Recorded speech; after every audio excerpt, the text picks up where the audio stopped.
प्रार्थना मसीही जीवन का एक अभिन्न अंग है। बिना प्रार्थना के हम मसीही जीवन में आगे नहीं बढ़ सकते हैं। विश्वास, प्रार्थना, बाइबल रीडिंग, बाइबल का पढ़ना, मनन करना, गवाही देना, प्रभु भोज लेना, ये सब मसीही बढ़ने का, उन्नति का, विकास का बहुत प्रमुख अंग है। और आज मैं आपके सामने इसी से संबंधित, प्रार्थना से संबंधित कुछ बातें आपके सामने रखूंगा जो मैंने अपने जीवन में सीखा, और शायद आप भी सीख रहे हैं या सीखा होगा या सीखेंगे जैसे भी हो।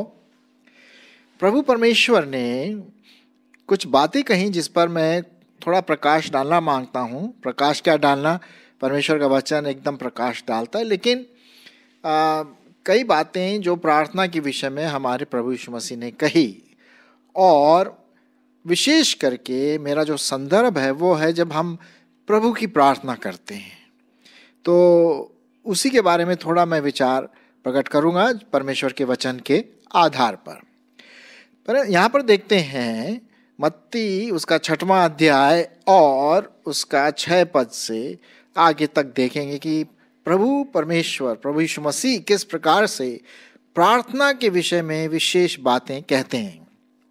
यहाँ लिखा हुआ है, परंतु जब तू प्रार्थना करे तो अपनी कोठरी में जा और द्वार बंद करके अपने पिता से जो गुप्त में है प्रार्थना कर, तब तेरा पिता जो गुप्त में देखता है तुझे प्रतिफल देगा। इसके बारे में मैंने पिछले एपिसोड में आपसे बात किया, या आगे भी शायद बार बार आता रहेगा। 7वां पद, प्रार्थना करते समय अन्य जातियों के समान बक बक न करो, क्योंकि वे समझते हैं कि उनके बार बार बोलने से उनकी सुनी जाएगी। इसलिए तुम उनके समान न बनो, क्योंकि तुम्हारा स्वर्गीय पिता तुम्हारे मांगने से पहले ही जानता है कि तुम्हारी क्या क्या आवश्यकता है। यहाँ पर प्रभु कहते हैं कि कभी कभी हम अननेसेसरी, अनावश्यक शब्द इस्तेमाल करते हैं, रिपीट करते हैं, और ये शायद हम किसी की देखा देखी करके करते हैं, क्योंकि फलाने ऐसी प्रार्थना किया, जोर जोर से चिल्ला करके उसी बात को बार बार रिपीट किया, तो मैं भी अगर करूं तो परमेश्वर सुनेगा। बाइबल में बिल्कुल साफ रीति से लिखा हुआ है कि तुम अन्य जातियों के समान बक बक बक बक ना करो। अरे साहब, करने की क्या जरूरत है? क्यों? क्योंकि प्रभु परमेश्वर तो जानता है कि हमारी आवश्यकता क्या है। मैं यहाँ पर ये नहीं कह रहा हूँ कि हमें प्रार्थना नहीं करना चाहिए हमारी ज़रूरतों के लिए, बीमार है या हमें किसी चीज़ की ज़रूरत है, चाहे शारीरिक हो, आत्मिक हो, मैं नहीं बोला, लेकिन बार बार उसी के पीछे पड़े रहना और बिना मतलब के, बिना समझे बुझे हम प्रार्थना करें तो शायद परमेश्वर को ये नहीं भाता। मैं अभी आपके विषय में कहूँगा, ठीक है। इसलिए यहाँ पर प्रभु यीशु मसीह अपनी एक प्रार्थना देते हैं जिसे हम कहते हैं प्रभु की प्रार्थना, प्रभु की प्रार्थना, द लॉर्ड्स प्रेयर। और मेरे ख्याल में आपने इसको ज़बानी रूप से रटा होगा, हमने भी रटा है, मैंने भी रटा, हम सब ने इसको बहुत रटा हुआ है, और बार बार हम संडे को या और किसी समय इस प्रभु की प्रार्थना को कहते हैं। लेकिन इससे पहले कि मैं आगे बढ़ूं, मैं एक पद आपके लिए पढ़ना मांगता हूं, फिर वापस हम यहीं पर आएंगे। और वो पाया जाता है 1 कुरिन्थियों उसका 14 अध्याय और 15वां पद। 1 कुरिन्थियों उसका 14 अध्याय और 15वां पद। वहां पर इस प्रकार से लिखा हो, मेरे प्रियो, मैं आपके लिए पढ़ूंगा। क्या लिखा है सुनिए। तो क्या करना चाहिए? मैं आत्मा से भी प्रार्थना करूंगा और बुद्धि से भी प्रार्थना करूंगा। मैं आत्मा से भी गाऊंगा और बुद्धि से भी गाऊंगा, है ना। तो यहां पर जो विशेष विषय जो बात कह रहा है पौलुस वचन के अनुसार, वो ये है कि जब हम प्रार्थना करें या गीत गाएं तो हम समझें कि हम क्या गा रहे हैं। आत्मा में भी गाएं, बिल्कुल सही बात है। बिना आत्मा में गाए हुए, बिना आत्मा से प्रार्थना किए हुए वो प्रार्थना नहीं कहलाएगी। तो हम आत्मा में भी प्रार्थना करें और ये भी देखें कि भाई मैं बोल क्या रहा हूं, मैं क्या बोल रही हूं, क्या मैं समझ रहा हूं कि क्या ये प्रार्थना, इसका शब्द क्या मतलब है। इसीलिए लिखा हुआ है। तो क्या करना चाहिए, मैं आत्मा से भी प्रार्थना करूंगा और बुद्धि से भी प्रार्थना करूंगा। तो ये बहुत इंपॉर्टेंट बात है कि हम बड़े सोच समझ के साथ आत्मा में हम प्रार्थना करें। अच्छा, अब वापस आ जाइए हम मत्ती उसका 6वां अध्याय और उसके 9 पद से हम पढ़ेंगे। तो प्रभु यीशु मसीह यहाँ पर कहते हैं कि जब तुम प्रार्थना करो तो इस प्रकार से किया करो। ठीक है, तो मैं जो प्रभु की प्रार्थना है बड़े सोच समझ के समझने के द्वारा, आत्मा के द्वारा हम प्रार्थना करें। अगर हम ये आत्मा और सोच समझ करके प्रार्थना न करें, मैं आपसे विनती करूंगा हाथ जोड़ करके कि आप ये प्रार्थना मत करिए, क्योंकि मैंने ये गलती किया, मैंने ये पाप किया।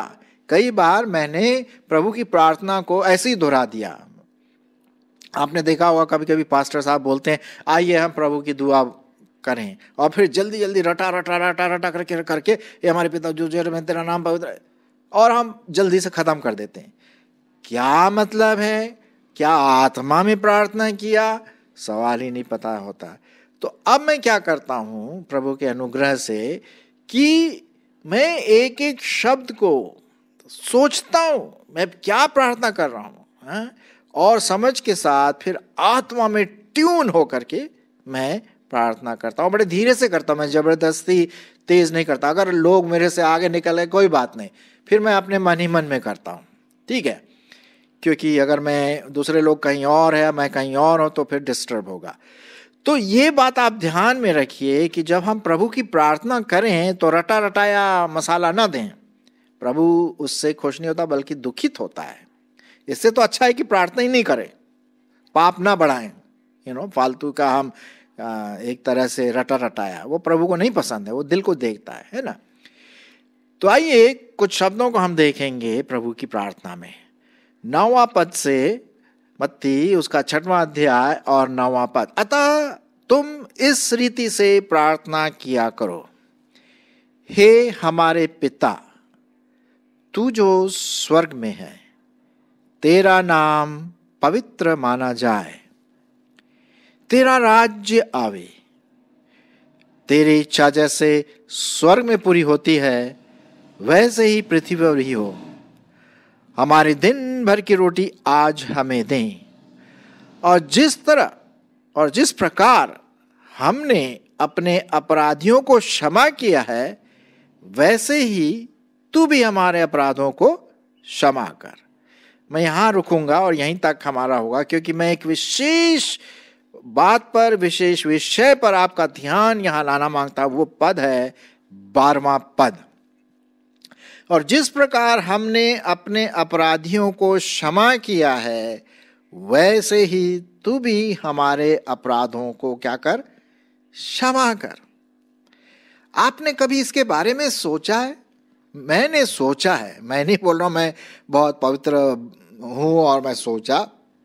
कई बार प्रभु ने मुझसे बातें किया कि तू बस रटा रटाया प्रार्थना कर रहा है, तूने चाहे दूसरों के अपराध क्षमा किए नहीं किए कोई मतलब नहीं है। नहीं, अगर हम इस प्रभु की प्रार्थना को आत्मा से भर करके समझदारी के साथ एक एक शब्द को ध्यान में रखते हुए अगर हम प्रार्थना करें तो शायद हमारी नींद खुल जाए। मेरी नींद खुल गई, मैं ये बताना मांगता हूं। पवित्र आत्मा ने मुझे इसको झंझोरा कि क्या तूने अपने अपराधियों को क्षमा किया है? यदि मैंने अपने अपराधियों को क्षमा नहीं किया है, मेरा कोई ये नहीं बनता रिस्पॉन्सिबिलिटी, या मेरा कोई ऐसे बोलने का कोई मतलब नहीं है कि तू भी मेरे अपराधों को क्षमा कर।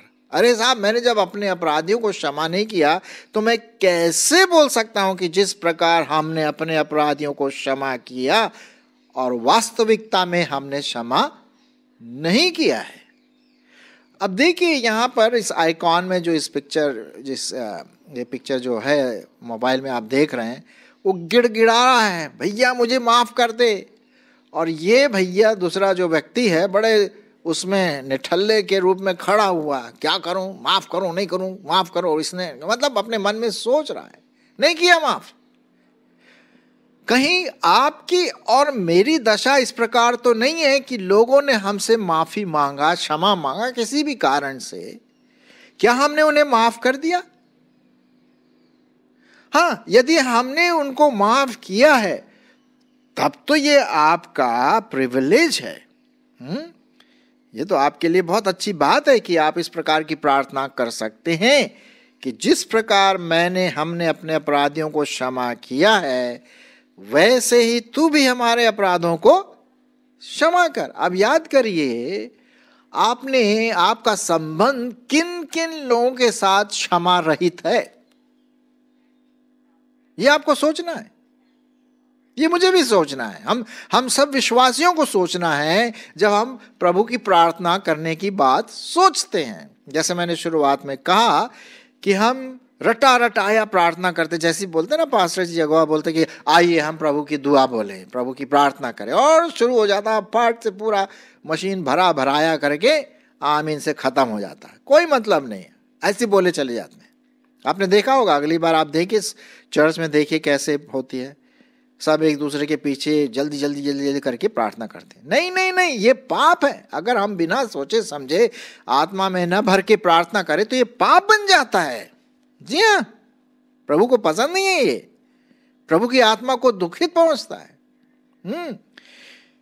अब सुनिए, क्यों मुझे दूसरों के अपराधों को क्षमा करना है, चाहे वो कोई भी A to Z किसी भी प्रकार का अपराध हो। आप बोलेंगे अरे भाई साहब, आपको पता नहीं उसने क्या मेरे विरोध में किया, मेरे दिल को, मेरे जीवन को छलनी कर दिया। होगा, लेकिन प्रभु ने जब आपके पापों को क्षमा किया, क्या आपके पास ये अधिकार नहीं कि आप भी दूसरे के पापों को क्षमा करें?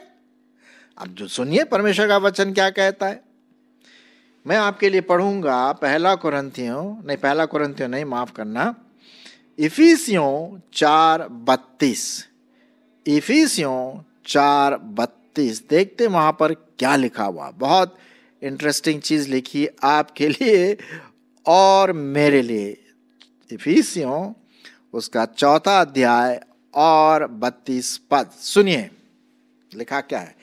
एक दूसरे पर कृपालु और करुणामय हो, और जैसे परमेश्वर ने मसीह में तुम्हारे अपराध क्षमा किए, वैसे ही तुम भी एक दूसरे के अपराध क्षमा करो। कितनी भयंकर और कितनी सीरियस और गंभीर बात यहां पर लिखी हुई है। एक दूसरे पर कृपालु होना है, एक दूसरे पर करुणामय होना है, और जैसे प्रभु परमेश्वर ने मेरे अपराध क्षमा किए हैं, मुझे भी वैसे ही दूसरों के अपराध को क्षमा करना। तब मेरे पास अधिकार बनता है कि मैं प्रभु की प्रार्थना बोलूं पूरे मतलब से, पूरी आत्मा से, पूरे समझ के साथ। अब सुनिए, आप और हम परमेश्वर के वचन के अनुसार नरक जा रहे थे साहब, क्योंकि हम सब तो पापी हैं, है ना। वचन के अनुसार सबने पाप किया, परमेश्वर के महिमा से रही था, हम पापी। लेकिन परमेश्वर का अनुग्रह भी देखिए कि जब हम उसके पास आए, विश्वास के द्वारा पश्चाताप किया, उसने हमारे पापों को क्षमा कर दिया। अब हमें सूली पर चढ़ने की जरूरत नहीं, अब हमें मौत से गुजरने की जरूरत नहीं। हम सीधे जब यहां से निकल जाएंगे पृथ्वी से, परमेश्वर के स्वर्ग में होंगे। क्यों? क्योंकि साहब हमारा टिकट कट चुका है। प्रभु यीशु मसीह ने हमारे पाप क्षमा कर दिए हैं। हम पापी अवस्था में स्वर्ग में प्रवेश नहीं करेंगे। परमेश्वर की दृष्टि में हम पवित्रता में होकर के उसके साथ जीवन बिताएंगे हमेशा हमेशा। तो उसने हमारे अपराध क्षमा किए ना, नरक से, आग से निकाल कर हमें स्वर्गीय स्थानों में बैठाया है। तो मेरे प्रियो, क्या ये आपका कर्तव्य नहीं बनता है, मेरा कर्तव्य नहीं बनता है कि जो व्यक्ति, भाई बहन, बच्चा, अंकल आंटी, मम्मी डैडी, कोई भी जो हमारे विरुद्ध में पाप किया या कुछ उल्टे सीधे बात किया, दिल को दुखाया, जो भी है, वो आते हैं, अगर क्षमा मांगते तो हमें क्षमा करना चाहिए। अगर वो क्षमा भी नहीं मांगते फिर भी हमें अपने मन से क्षमा कर देना चाहिए। जी हाँ, यही तो हम कहते हैं ना पवित्र आत्मा का फल। हाँ, एक और पद मैं आपके लिए पढ़ना मांगता हूं और पाया जाता है भजन संहिता और उसका 103 अध्याय। 103 अध्याय मेरा बड़ा फेवरेट वाला अध्याय है भजन संहिता का, लेकिन एक पर्टिकुलर पद जो मैं आपके लिए पढ़ना मांगता हूं, 103 उसका 12वां पद। सुनिए परमेश्वर का वचन क्या कहता है। उदयाचल अस्ताचल से जितनी दूर है उसने हमारे अपराधों को हमसे उतनी ही दूर कर दिया है। Hallelujah, hallelujah. जितना पूरब से पश्चिम दूर है उसने हमारे अपराधों को उतने ही दूर कर दिया। आप बताइए पूरब से पश्चिम की दूरी कितनी है? कितनी दूर पे है पश्चिम पूरब से? हम नंबर नहीं बता सकते कि भैया इतना किलोमीटर, लाख लाख किलोमीटर नहीं, अनंत काल का दूरी है। परमेश्वर ने आपके और हमारे अपराधों को उतनी दूर कर दिया, क्षमा कर दिया साहब, क्षमा कर दिया। तभी तो हम स्वर्ग के अधिकारी बन गए, परमेश्वर की दृष्टि में हम पवित्र बन गए, क्योंकि प्रभु यीशु मसीह के बलिदान के द्वारा, उसके जी उठने के द्वारा हमारा मेल मिलाप हो गया ना। तो वापस हम आते हैं यहाँ पर मत्ती और उसके 6वें अध्याय में, जब हम देखते हैं कि वहां पर क्या लिखा हुआ है। मत्ती उसका 6 और 12 पद। और जिस प्रकार हमने अपने अपराधियों को क्षमा किया है, तो इससे पहले कि आगे बढ़ें या मैं आगे बढ़ूं अपने प्रभु की दुआ में, ये देखना है कि क्या मैंने अपने क्षमा मांगने वालों से उनको क्षमा दिया है, उनको क्षमा दिया है। अगर हाँ, अरे बल्ले बल्ले, तब तो बढ़िया है। फिर तो बड़े प्रेम से और बड़े आनंद के साथ, बड़े फ्रीडम के साथ, स्वतंत्रता के साथ आप प्रार्थना कर सकते हैं। जिस प्रकार हमने अपने अपराधियों को क्षमा किया है, वैसे ही तू भी हमारे अपराधों को क्या कर, क्षमा कर। हम अपराध तो करते हैं, पाप में गिर जाते हैं कि नहीं, कभी कभी स्लिप हो जाता है। मैं कई बार स्लिप हो जाता हूँ, लेकिन ये तो परमेश्वर का अनुग्रह भाई। मैं फिर वापस प्रभु के पास आता हूँ, भैया प्रभु जी माफ करना, गलती हो गई या जो भी है। तो ये बहुत इंपॉर्टेंट है प्रियो, कि जब हम प्रभु की प्रार्थना करें अब तो इस बात का ध्यान रखें। अब अगले संडे, आजकल पता नहीं आप लोग संडे मिलते हैं कि नहीं, लेकिन जब भी मिले या जब भी लोग बोले कि आइए हम प्रभु की प्रार्थना वो करें, तो प्रभु की प्रार्थना करते समय जरा अपने आप को चेक कर लेना, थोड़ा सोचना। एकदम से शुरू मत करना है हमारे बाप तू जो आसमान में तेरा नाम पवित्र, ऐसे नहीं। ये खेल हो जाएगा, मजाक हो जाएगा परमेश्वर के सामने, और परमेश्वर ठट्ठों में नहीं उड़ाया जाता। मैं बहुत सावधान रहता हूं कि कहीं मैं ऐसी अनाप शनाप बोल न दूं, बिना मतलब के, बिना आत्मा के, है ना। तो जब भी आप प्रार्थना करें, मेरी भी यही कोशिश रहती कि पहले मैं सोच लूँ, जैसे लिखा हुआ ना शुरू में 9वां पद में, अतः तुम इस रीति से प्रार्थना करना। और जोर से, मतलब आप जब प्रार्थना करें तो जल्दी जल्दी मत करें, हे हमारे पिता तो जो स्वर में है तेरा नाम। बहुत सारे लोग ऐसे ही करते हैं, जैसे जल्दी भैया जल्दी करो, खत्म करो। नहीं, सोच के धीरे धीरे, कैसे, जैसे मैं आपके सामने पढ़ रहा हूं। आइए हम प्रभु की प्रार्थना करें। तो चलिए करते हैं। हे हमारे पिता, तू जो स्वर्ग में है, तेरा नाम पवित्र माना जाए, तेरा राज्य आवे, तेरी इच्छा जैसे स्वर्ग में पूरी होती है वैसे पृथ्वी पर भी हो। हमारी दिन भर की रोटी आज हमें दे, और जिस प्रकार हमने अपने अपराधियों को क्षमा किया है, वैसे ही तू भी हमारे अपराधों को क्षमा कर। तू भी हमारे अपराधों को क्षमा कर और हमें परीक्षा में न ला, परंतु बुराई से बचा, क्योंकि राज्य, पराक्रम और महिमा सदा तेरे ही हैं। आमीन। और फिर क्या लिखा हुआ है? इसलिए यदि तुम मनुष्य के अपराध को क्षमा करोगे तो तुम्हारा स्वर्गीय पिता भी तुम्हें क्षमा करेगा। बिल्कुल साफ लिखा हुआ, वही बात हम जो बात कर रहे थे। और यदि तुम मनुष्यों के अपराध क्षमा ना करोगे तो तुम्हारा पिता भी तुम्हारे अपराध क्षमा नहीं करेगा। अरे बाप रे बाप, बहुत साफ रीति से लिखा हुआ है। मेरे प्रियो, आइए हम एक दूसरे के अपराधों को क्षमा करें, साफ विवेक से प्रभु की प्रार्थना करें। और यदि आपके मन में कोई ऐसी बात आती है कि मैंने किसी के अपराध क्षमा नहीं किए हैं, तो आप ये प्रार्थना मत करिए, पहले उसको साफ करिए, फिर उसके बाद आप प्रार्थना करें। एक जगह पे लिखा हुआ, शायद आपने पढ़ा होगा, कि यदि तू अपनी भेंट प्रभु के पास चढ़ाना मांगता है पहले, और तुझे याद आता है कि तो तेरे भाई के विरोध में कुछ बात है, तो पहले जा करके वहाँ माफ़ी मांग, या वो माफ़ी मांगे जो भी है उसको क्लियर करके फिर वापस आओ और फिर अपनी भेंट चढ़ाओ। तो ये हम अपनी प्रार्थना की भेंट प्रभु को इस प्रकार चढ़ा सकते हैं। आशा है कि ये आपके लिए चुनौती का कारण बने।